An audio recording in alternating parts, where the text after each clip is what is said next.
Salam alaikum wa rahmatullahi ta'ala wa barakatuh. Je me présente, je suis Bougendouz Mustafa, responsable médical au sein de Haramain Voyage. Nous allons aborder aujourd'hui l'aspect sanitaire du Hajj afin que celui-ci soit une réussite, Inch'Allah. Il est obligatoire de se faire vacciner contre la méningite au minimum 10 jours et au maximum 3 ans avant de se rendre au Hajj. Ce qui sous-entend, c'est de prendre avec vous le certificat qui est de couleur jaune afin d'attester que votre vaccination a bien été effectuée. Il est également recommandé de se faire vacciner contre la grippe saisonnière, en particulier pour les personnes atteintes de maladies chroniques. Dans un second temps, prévoyez une consultation avec votre médecin traitant afin, dans un premier temps, qu'il évalue votre état de santé et qui vous prescrivent les traitements adaptés et nécessaires à votre pathologie. Donc ça va être un traitement adapté si vous êtes diabétique, si vous êtes hypertendu, etc. etc. Ceux qui souffrent d'apnée de sommeil, n'oubliez pas de prendre l'ordonnance, bien sûr, et l'appareil. Dans un second temps, avoir un traitement préventif est important, car certaines maladies sont très fréquentes arrivées sur place, notamment la toux, une toux persistante due à différents facteurs comme la climatisation, qui est très souvent pas appropriée dans les chambres et à l'hôtel, un niveau de pollution environnementale drainé par un très grand nombre de pèlerins. Cette toux elle peut être le signe d'une bronchite, plus ou moins aiguë, associée à de la dyspnée, de la fièvre, voire à une extinction de voix. Ce qui sous-entend, c'est avoir un traitement adapté face à cette situation-là.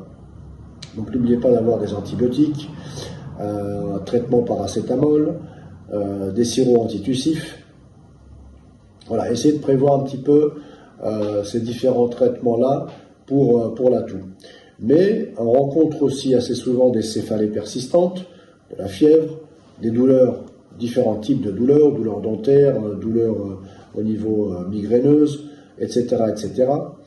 On peut rencontrer aussi très souvent des diarrhées, des patients qui souffrent de diarrhée, de constipation, de gastro, donc bien se laver les mains, on n'insistera jamais assez sur l'hygiène au niveau des mains.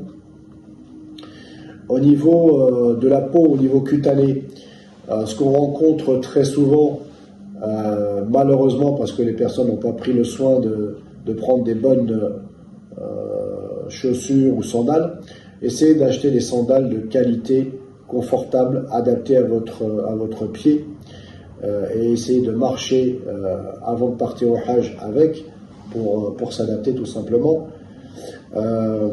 parce que sinon vous allez avoir beaucoup d'ampoules, de flicten, parce qu'on va beaucoup marcher à arriver sur place. Donc essayez de vous habituer déjà en amont sur ça, mais essayez de prévoir quand même des pansements, des désinfectants, de l'éosine, pour pallier à ces soucis cutanés qui peuvent arriver. Surtout pour les personnes diabétiques, où le risque infectieux est très grand. Pour les hommes qui n'ont pas l'habitude de marcher longuement, la première conséquence du fait de marcher avec les haram et les frottements qu'il va y avoir au niveau des parties internes des cuisses, dû à la chaleur, la sueur, et ça va entraîner des brûlures. Donc essayez de prévoir des pommades adaptées face à ces plaies qui peuvent arriver.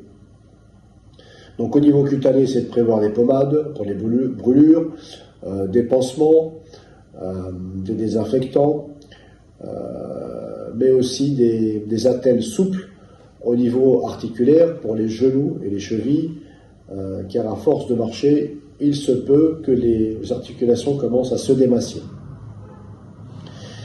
On en a parlé déjà, mais je vais le re-signaler quand même, les intoxications alimentaires arrivent très souvent, donc pensez à bien se laver les mains, à laver les fruits, à boire de préférence dans des eaux en bouteille. Pour ceux qui fument, le Hajj est une occasion pour arrêter définitivement de fumer. Le port du masque est fortement conseillé, et à changer toutes les 6 heures. Pour les personnes atteintes de pathologie cardiaque, ayez en quantité suffisante le traitement. Pensez à prendre avec vous un rapport médical détaillé. Évitez tout effort physique excessif et utilisez la chaise roulante pendant le tawaf et le sa'i. Suivre un régime pauvre en matière grasse et en sel. Mais bon, ça, je pense que le médecin traitant l'aura déjà établi et conseillé. Et être entouré de ses proches ou amis en cas d'urgence. Pour les personnes diabétiques, attention aux blessures cutanées et l'infection. Avoir un lecteur de glycémie et un rapport médical aussi adapté. Pensez à prendre une paire de chaussettes pour protéger les pieds des plaies. Il est recommandé de commencer le tawaf qu'après avoir pris le repas et les médicaments. Bien s'hydrater, boire de l'eau régulièrement. Et pensez, surtout pour les hypoglycémies, même si les hyper arrivent souvent, mais plus souvent les hypos, pensez à prendre des barres fruitées ou du sucre avec vous pour pallier à l'hypoglycémie. Pour les patients qui ont des pathologies à type pneumo, donc souvent les asthmatiques, ne pas oublier aussi l'inhalateur, le bronchodilatateur, se reposer régulièrement. Le port du masque est fortement conseillé aussi quand vous visitez un patient en cas d'infection ou dans les lieux de rassemblement et de foule. Bien sûr, à changer toutes les 6 heures.